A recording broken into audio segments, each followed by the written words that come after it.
la société General Mills. C'est un groupe alimentaire américain fondé il y a près de 150 ans dans le Minnesota, à Minneapolis, qui est toujours le siège mondial. Avant de vous parler de nos marques, je voudrais préciser les valeurs et la mission de General Mills. La mission est de nourrir les vies, pas simplement de nourrir les gens, mais de nourrir les vies, de rendre les vies plus simples, de rendre les vies plus riches, de rendre les vies plus faciles. Alors si je m'attarde un petit peu maintenant sur nos marques, vous voyez qu'on a un portefeuille assez important. Nous produisions plus de 100 marques que nous commercialisons dans une centaine de pays, et ce sur l'ensemble du globe. Un chiffre d'affaires qui avoisine les 17 milliards de dollars et 44 000 collaborateurs dans le monde. Alors comme nous sommes en France, je vais vous présenter nos fleurons français. Je vais commencer par la fine fleur du yaourt français Yoplait, que nous avons acquis il y a quelques années. Et vous verrez derrière moi les autres marques. Notre atout séduction, les crèmes glacées Häagen-Dazs, notre marque ethnique Old El Paso et aussi notre bienveillant géant vert. Je vais présenter les flux logistiques en m'appuyant sur ceux d'Häagen-Dazs.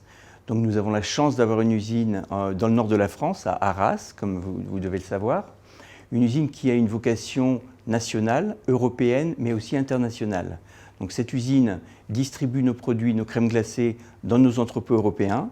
Ces entrepôts ont une vocation nationale, de façon à être plus proche du client. Donc ça, c'est pour l'aspect Europe. Et l'usine a en revanche une aura internationale, puisqu'elle expédie tous les jours des centaines de containers à travers le monde. Et bien sûr, le partenariat que nous avons établi avec Aropa Port du Havre est absolument un pilier de l'efficience de cette activité. Pour General Mills, la pollution est un enjeu majeur et la réduction de l'empreinte carbone aussi. Donc nous avons mené un certain nombre d'actions déjà par le passé pour réduire cette empreinte carbone.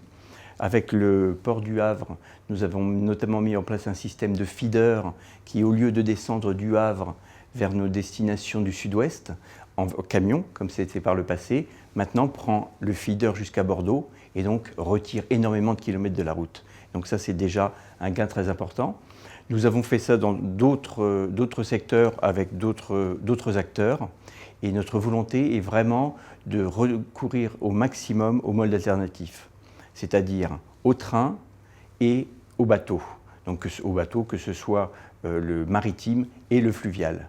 On attend du port du Havre d'être moteur dans l'innovation et force de proposition dans le recours aux modes alternatifs.